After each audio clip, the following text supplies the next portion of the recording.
What's happening? I'm Patrick Jagir, the Cosmic Alchemist. Welcome to this video. So this video today is all about the solar eclipse that's happening on the 2nd of July, 2019. So a lot of interesting stuff here. I've got a lot to say and I want to really get down to it. And let me just kind of give you the bullet points up front so you don't have to necessarily go through my rambling talk on this. I'm going to keep it as short as I can, but there's a lot to talk about. So you got to have patience for the good stuff sometime.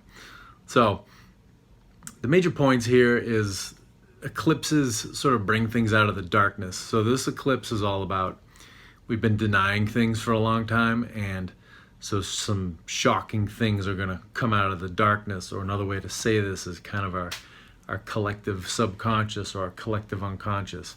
So we've just been stuffing things we don't want to deal with, into the closet for a very long time. The closet of our minds, individually and collectively. So some of the stuff is gonna come to face us, and we've got an opportunity here. This is not all negative. If we get out of denial, because everybody on the face of the earth is in some sort of denial. I am, all of you are, everybody. We're all denying things. So if we can face this, we can avoid some struggles and some painful situations, or at least they'll go a lot easier. So that's the whole point of this. So let's get into the specifics of it. So, physically we know what an eclipse is. It's when the sun darkens for a period in broad daylight. But on a deeper level, what is an eclipse? Well, an eclipse, it's the darkening of the light. So in a symbolic, esoteric sort of a way, it's kind of a darkening of kind of the light side of life, the positive side of life. And we're definitely, I call Western culture it's kind of the land of smiling depressives, because we don't admit when we're not feeling good and we have things wrong. We try to, people tell you, turn that frown upside down. You hear that from the time you're a kid, and you don't want to mope around, and you don't want to make other people depressed, but you have to deal with things sometimes, and you have to face up to them, so it's not always genuine to just always say you're great, especially when you're not. So we need to face this. So, like I said, the eclipse is the darkening of the light. Now, everything in the physical world kind of has two sides that we need to balance. Because really, spirituality is not just being in the light all the time and telling people everything's wonderful all the time. It's also dealing with things that are unpleasant and uncomfortable, so we can go to the next level, so we can evolve and raise our consciousness. So light has a whole other side to it that we don't like to acknowledge. And light is blinding. It can be just as blinding as darkness. You wake up and you step out into bright sunlight, or you come out of a dark room into bright sunlight. You can't see anything. It's like functionally, you might as well be stepping into pitch black, because you're not adjusted to it. So the whole point is that when we don't acknowledge the darkness, we can't see it. We're out of balance. So that's what eclipses are all about. It gets us to acknowledge things that we haven't been acknowledging, that we've been denying, that we've been repressing, that we've been suppressing. So we get one of these opportunities here to look at things that we haven't wanted to. So again, eclipses, you're confronted by realities and situations and just facts that, a lot of the time you didn't know existed, but sometimes that, you didn't want to acknowledge them. You were either outright denying them, or you just weren't looking into it. You weren't paying attention. There's a lot going on in the world, and we can't always pay attention to all of it, but we can be open to it. So, and that's the thing. We live easy lives here in the West, and we're not always paying attention to, what's really going on in other places, and what does it cost people around the world for us to live comfortably. So a lot of this that we have to tune into. So another thing when you have an accident, for an example, something accidental happens, something tragic happens, it comes out of the blue. Most of the time, something bites you on the ass. It's something you didn't pay attention to. So, attention to detail and just being alert, being open. We talk about being positive. When something's positively charged, it actually, electrically, it attracts other particles. So when you're positive, you're open to things. You're attracting information. When you're negative, something that's negatively charged pushes things away. It pushes things out. So, you can be negative and have a big smile on your face and be talking about unity, but if you're not open to other people's perspectives and other information that your favorite politician's not talking about, or you didn't learn in college, then there could be big information you're not paying attention to, and it could come back to bite you on the ass. So this is the theme for this eclipse here. So something about this eclipse, really important detail. It's taking place in the nakshatra of Ardra. So a nakshatra is a mini constellation. So in Vedic astrology, in this old Indian system of astrology, the 12 signs, the constellations that are the 12 signs, are made up of mini constellations. Each of the 12 constellations is made up of 2.5 mini constellations, and there are 27 in total that make up the 12 signs. So Ardra, its symbol is the teardrop, and it's referred to as the howling wind. So it's like the howling wind of a storm. So this is, above all other nakshatras, these mini constellations, Ardra it's tragedy, it's tragic events. So, we have to pay attention here. No matter where we are, who we are, it's a time to pay attention and really check yourself. Make sure your heart's in the right place, and don't get carried away with, your own agenda or your own point of view. Be open. And the thing about tragedy right now in the world is that polarization is fueling it. I always say, even here in the States, in the Western world, Europe, Australia, Canada, wherever, extremism is really mainstream right now. That's people, here in the States, that's my point of reference. Here in the States, people, they might find out they have a friend that voted for Donald Trump or was going to vote for Elizabeth Warren, and they decide that they won't talk to these people anymore. People even do this to family members, and it's like, really? That, I'm just going to say it, that's petty. Honestly. There's so much that goes on behind the scenes that we don't even know about. First off, it's like these politicians they're theater characters. It's a puppet theater. We're not as important as we think we are to people who have massive wealth and real power. So it's like you're going to stop talking to family and friends because they don't support the same TV characters that you do. Think about that. So, yeah, polarization doesn't lead anywhere good. So that's another thing this eclipse is about. If we keep this up, if we keep being self-righteous, and this is old, this is Age of Pisces stuff that's leaving, polarization and duality. Whatever side I pick, whatever side any of you pick, is always of the right and the holy and the righteous side, and the other side is evil. That's Age of Pisces, and that's on the way out. That's not Aquarius. Aquarius is about individuality and cooperating with other people that have different points of view and really honoring their points of view. And a really Piscean thing that's going on right now is anything people don't like to hear is being labeled hate speech. So, over a long enough timeline, anything can become hate speech and it can become outlawed. So this is total extremism. A thing that the media doesn't tell you is that extremists aren't just religious people, and they're not just right-wingers. It's anyone. So extremism is mainstream right now. And, if we want to, and I think life is fated, but it has wiggle room, and you can, within fate, you can change things really and get better outcomes if you apply yourself. So we need to apply ourselves together here.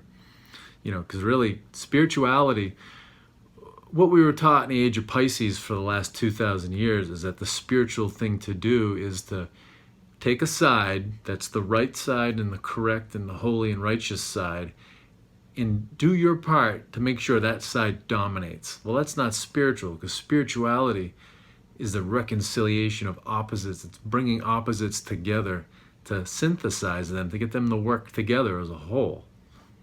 You know, the whole is greater than the sum of the parts. And this is what we've forgotten. And we're in the last flare of the candle of the age of Pisces right now. So it's ramping up. A lot of people don't want the old days to go away. People just want to imitate their parents and do what their parents and grandparents did. Well, that's the way of the age of Pisces, and it's over. So I'll get more into this. So anyway, this eclipse, it's happening in Gemini.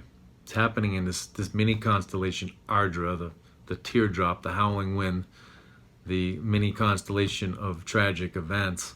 It's happening at the 16th degree. So if you remember back from my June predictions video, I think it was June 2nd, Mars, which was way out of bounds, out of its declination, transited the 16th degree of Gemini. It moved through it. So basically, Mars laid a minefield here.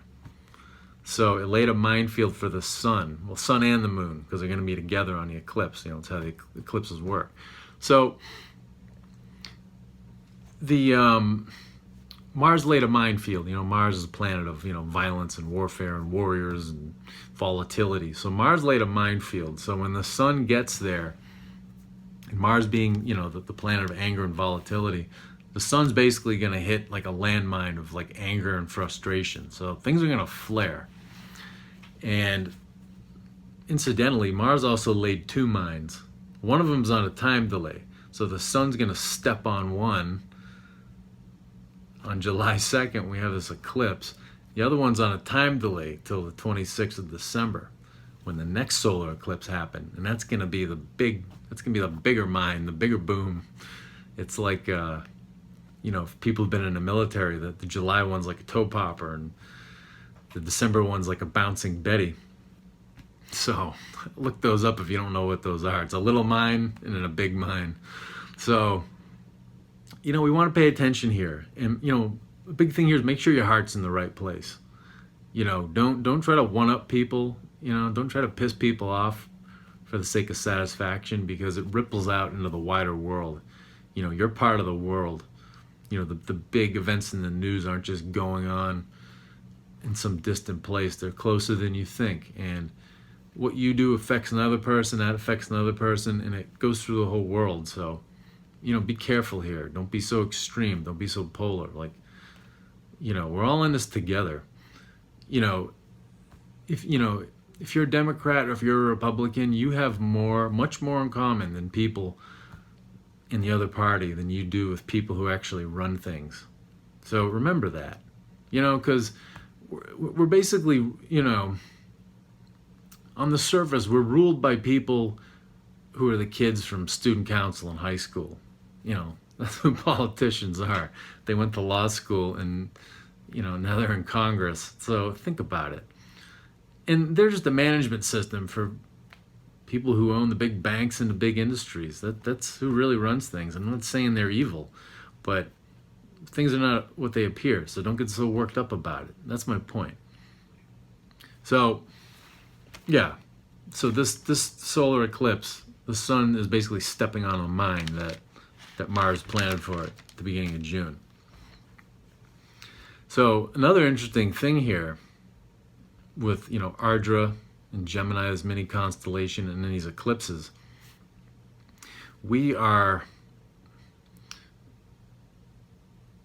I think this is setting up some events, you know, some kind of intense events. You know, in 2001, we had a solar eclipse on the 21st of June, so on summer solstice. Then we had another one in December. So 9/11 happened almost directly in between those two solar eclipses. So again, we have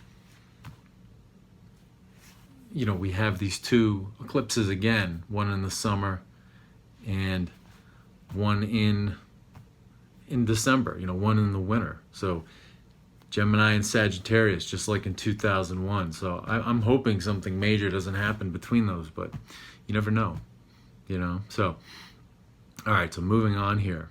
And so another thing about these two eclipses is that they're laying the groundwork, they're laying the foundation for really big events in February of 2020, which I've been talking about. So, you know, these minefields in these solar eclipses are building up to February 2020. So we'll talk more about that as time goes on. But, you know, a little bit about that. You know, in February 2020, you've got Sun, Moon, Jupiter, Mercury, Saturn, K2, and Pluto all in Sagittarius. So the first thing that comes to mind to me, since Pluto is in the highest degree and it's leading the pack, it's like Pluto is like an 18-wheeler that's jackknifed on the highway and all the planets are piling up behind it. And, you know, Sagittarius is the constellation, the sign of belief systems. And, you know, Pluto, K2, and Saturn are knocking down old belief systems to build new ones. So, to me, all these planets behind it, you know, except for Saturn and K2, you know, Sun, Moon, Jupiter, and Mercury, they don't want the old stuff going away. And they're trying to get Pluto to change its mind, but you can't change Pluto's mind. So, they're kind of piling up behind it. So, you know, that's going to be interesting. And in the lowest degree, which is said to have the most influence in a conjunction, is Mercury. So that's the intellect. So, you know, it's like our little intellect is stepping in here with, you know, Saturn, the judge of the cosmos, and, you know, Pluto, the wrecking ball that breaks things down, and K2, the mystic, and Jupiter, the higher consciousness, and the sun, the soul, and the moon, the mind. The little intellect is stepping in here. And it's going to try to control all these giants, you know, these celestial gods, these planets, and that ain't going to happen. So it's going to be interesting. So it's like, you know, our desire to control things. You know, the intellect is a controller. It's a control freak. It's afraid of anything it doesn't understand or can't control. So February is going to be interesting. So the next thing here is let's look at the conjunctions that we've got going on the eclipse day. So the next thing here, let's look at the planetary conjunctions that are going on in the signs at the time of the eclipse. So in Gemini, so this is the sign of travel, transportation, communication, has to do with the internet. It's also commerce. You have Rahu and Venus conjunction. So you've got Venus at the lower degree here. And whenever a planet is with Rahu, Rahu expands its qualities. So Venus is all about its fame, its pleasure, its sensuality, it's love, lust, relationships, it's all that stuff. And so another thing about Rahu is obsessive. You know, it's obsessive compulsive and it just can't get enough of anything. You know, Rahu is a head without a body. So whatever it drinks or eats, whatever it swallows just falls out the bottom. It can never get enough. So it's interesting. So you've got Venus in here. So, you know, the way that I see this is that, you know, it's like people can't get enough attention and enough fame and enough love and enough admiration. So, you know, you can see this on a personal level. It's like I say, it's like social media can be a great tool, but on its worst day, it's like school for narcissism. So, you know, it sets people up to have this endless hunger for attention and admiration. So that's on an individual level. Now, what's interesting is we have, you know, the election cycle starts earlier and earlier every 4 years. So we're already doing the whole drama of the primaries. So you get this Democratic primary, you get 24 candidates. It's like unprecedented. I mean, you know, I'm not knocking them, but it's like a giant circus because it's like there's too much information to make a decision, you know, and it's going to get ugly too. So all these people want the admiration and the love and the attention of the constituency of their possible voters. So a lot of people are going to lose really quick. Like you have a lot of people who, you know, they're polling like down in the single digits. So, and even the ones, and then you've got a handful that are sort of vying for the top position. So, they made nice this week, but it's going to get ugly as time goes on. It's early. So they all want attention, and they feel like they can't get enough because the competition is so stiff. Plus, they have the prospect of running against an incumbent president, which is not an easy thing. So, these people they're going to be fighting for attention. They're not going to be able to get enough of it, So, look forward to drama with these 24 candidates. And then we see this too, to be fair and balanced, we see this with Mr. Trump with the tweeting. It's like, the guy loves attention. He's been a reality TV show star for, 30 years now, 30 plus years. So the guy loves attention. He's a button pusher. Some people think he's totally dumb, and it's like, no, he's a button pusher. He's a shit stirrer. He knows how to get people going. So, both sides love attention. Like I said, government, it's the people who are in student council with law degrees and a bunch of money, and they went to Ivy League schools. It's like big deal. So that's what's up with that. So another thing here, with this Rahu and Venus and Gemini, look for travel and transportation and some economic setbacks, because Gemini, like I said, it's travel, transportation, internet, and trade. So another thing too is, definitely over media, you're going to be seeing people who can't get enough attention, and and it may do underhanded things for it. Another thing too with Rahu and Venus together, this can signify someone who's a cheater, who cheats on their significant others. So I think too in the political arena we could see some betrayals out of nowhere, because it's eclipse time and things come out of nowhere. So maybe someone discloses something or spills the beans about something or leaks something in order to get support and approval from other people. They might change sides too. So see what happens here. So, and one last thing about that too is, Rahu and Venus together, it's obsessive love. So it's like a person who won't leave you alone, that oftentimes you don't really want to have anything to do with. So, think on that. Next sign we have is Cancer. So in Cancer we have Mars at 6 degrees, Mercury at 9 degrees. So they're really close. So Cancer is a watery sign. Cancer is about emotions, it's about intuition. It's about comfort, nourishment.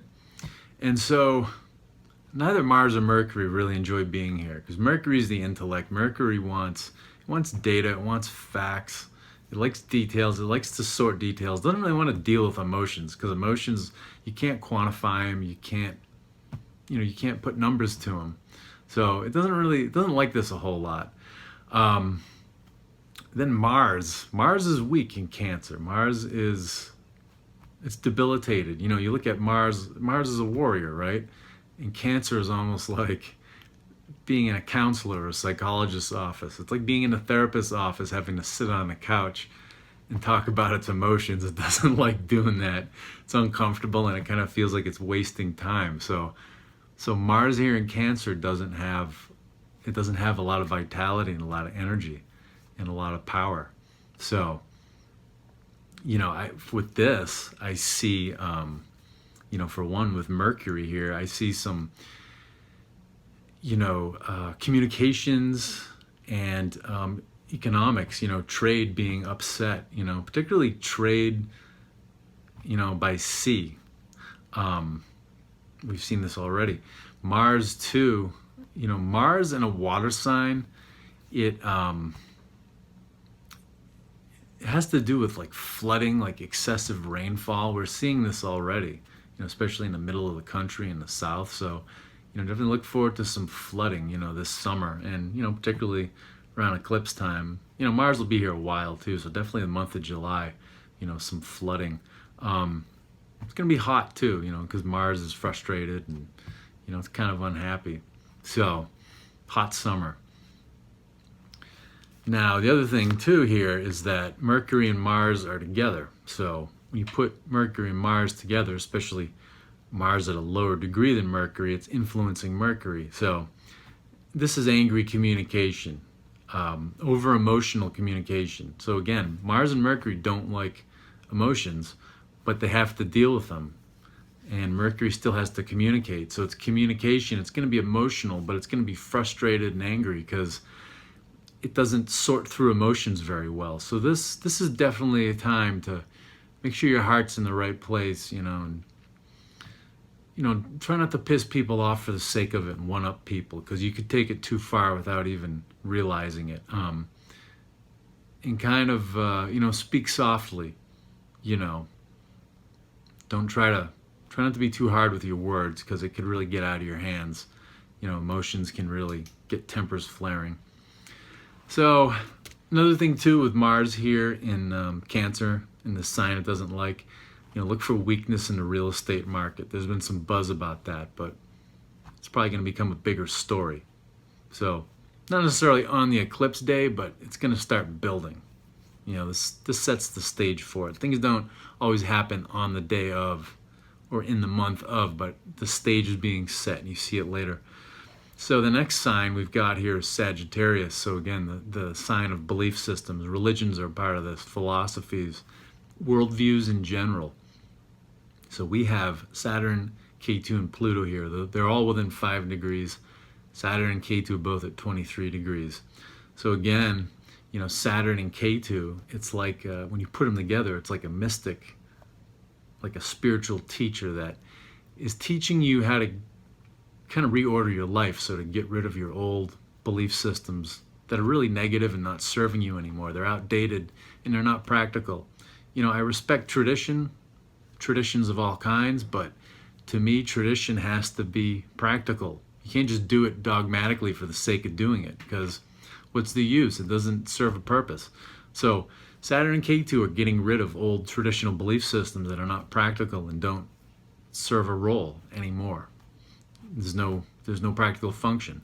So they're doing that, but they're also coming up with new belief systems and new ways of looking at life and living life, because this mystic, this spiritual teacher of Saturn and K2 and 1, it doesn't only teach you how to get rid of old things that don't serve you anymore, but it teaches you how to develop a new attitude. Like it gives you, symbolically, it gives you things like prayers and mantras and spiritual exercises, so you can get a whole new attitude. When you get a whole new attitude, you believe, you have different belief systems. You see the world differently, and your thoughts and your beliefs change. When you get a new belief system, your world changes. So the world is changing. We're going from Pisces to Aquarius. So,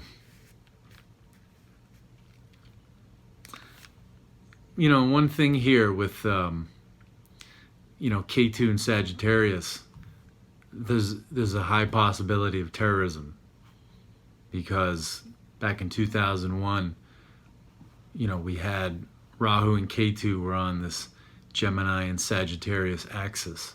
So, we're back to where we were 18 years ago. So, definitely a possibility of terrorism here. And like I said, Rahu and Ketu, they're kind of a package deal, and they're 7 signs away from each other, so they're across the zodiac, but they're always looking back at each other across the zodiac. And they take 18 years to transit the zodiac. So it's in the same sign every 18 years. So when you go back to 2001, that was the last time that Rahu and Ketu were placed where they are. So, and like I said before, there were 2 solar eclipses in 2001. You had one in June, and Gemini, and then you had one in December, Sagittarius. So 9/11, September 11, 2001, that happened directly between eclipses. So there's a possibility of that this year, because we've got the July eclipse, we have the December 26th eclipse. So, pay attention. So one thing about this recurring terrorism theme, because in 2001 with K2. So like I said, this Rahu K2 axis because they're in opposite signs. It takes 18 years to get back to the same sign. It's 18-year intervals. So in 2001, we had Ketu in Sagittarius, Rahu in Gemini. So we had this relationship going on between communication and belief systems. So back then, 9/11 happened. You had Ketu in Sagittarius. So you had Ketu, who's basically this, on good days like a mystic, like a spiritual person, like a monk. On a bad day, he's a terrorist. So you had that in Sagittarius, which is belief systems. So we're kind of back to where we were in 2001. So something practical here. Look at your own life in 2001, especially if you're like 30 or older, you can, maybe 30, 35, you can look back and, have some good insight on your life. So look at the themes in your life, especially see where your communications in your belief systems may have been, kind of rigid and inflexible back in 2001, and definitely look at where you were in denial back then, because that inflexibility and that denial likely held you back. When I look at my own life, that's definitely true. So, we want to avoid events like we had in 2001. So look at your own life, and that's a big thing here, is moving into Aquarius.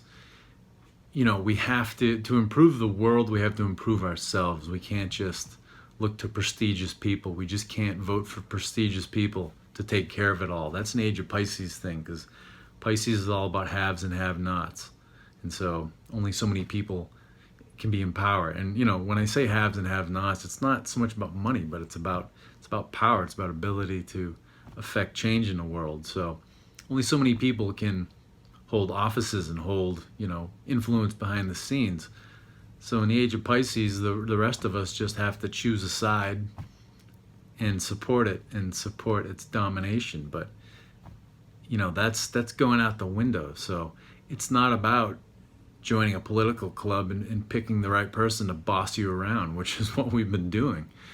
Picking the best former student council member to boss you around. So to change the world now in Aquarius, you have to change your own life. You have to stop being in denial, give yourself an honest look, and change yourself. We all do that. We make a better world. We all don't do that. We get manipulated, basically, like we have been for 2,000 years. So that's the reality of it. So let's just look at these 18-year intervals of Rahu and Ketu real quick. So this year, 2019, you've got Ketu in Sagittarius, belief systems. You have Rahu in Gemini, which is communication. So, and it was the same thing in 2001. So kind of looks like terrorism again, because we're still dealing with that. So, go back 18 years from there. So 18 years from 2001, you had 1983. So what was going on in 83? We definitely, we had the whole AIDS crisis. That became a thing that people acknowledged. In the late 70s, beginning of the 80s, it was being denied. So, that's, that was one of the big events of 1983. All of a sudden, we were faced with that, and we had to face it. We couldn't deny it anymore. And then, you go back 18 years from that, you get 1964. That was a big year. Right before the start of the year, at the end of November, JFK was assassinated. That's a big subject, but it happened, and to me, it changed the course of the country forever. You also had the escalation up to the war in Vietnam, which he was trying to avoid, and he was pissing off a lot of people high up in the military, and more importantly, the defense industry, military industrial complex. So with him gone, it went forward. So, you go back another 18 years before that, you've got 1946. So 1946, by then the world was reordered.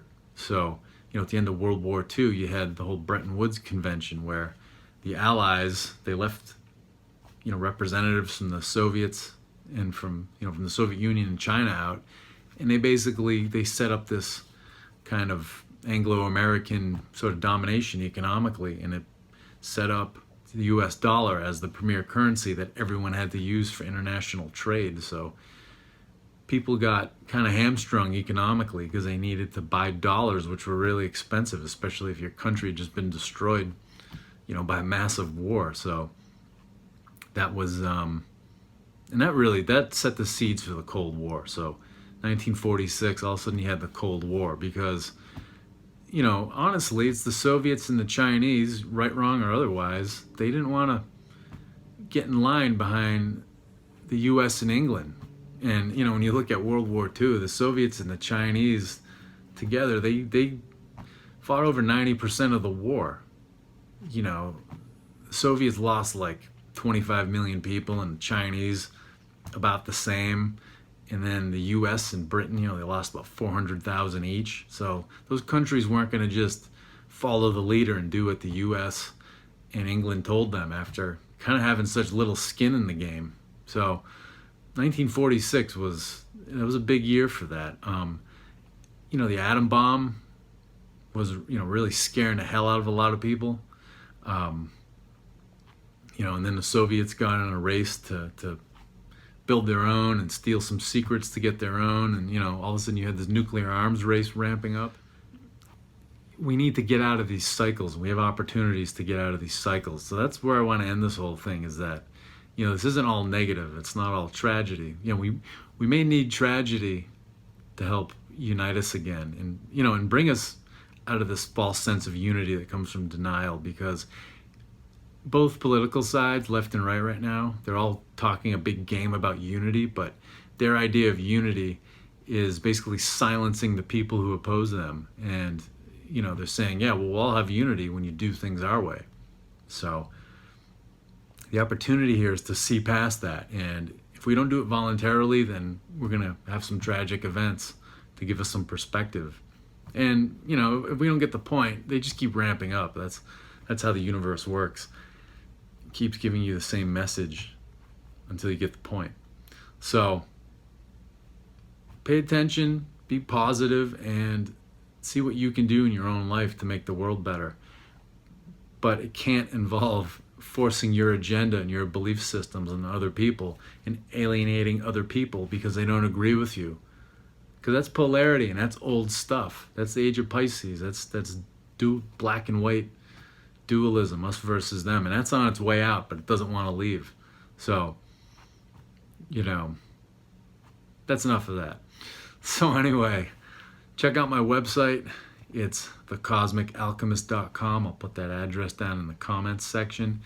You can also book Vedic astrology readings and rune readings with me on my website. And if you want to see how the current events affect you specifically, I can compare your astrology chart to the ones for the current events, because not all these astrological events affect everyone equally. So we can dig into that. And both of these types of readings are just great for digging in your subconscious mind.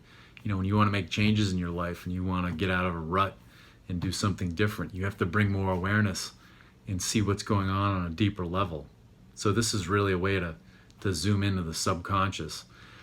And I also have Qigong videos for sale for download. So Qigong, it's a mind-body practice that comes from the Chinese Taoist traditions, Taoist philosophy, and it's a good way to bring more health to your body and to, again, just get into your subconscious and start it helps you to step back and observe yourself and observe how your emotions and your thinking work. So check that out, thecosmicalchemist.com. Thanks for tuning in. Have a good one.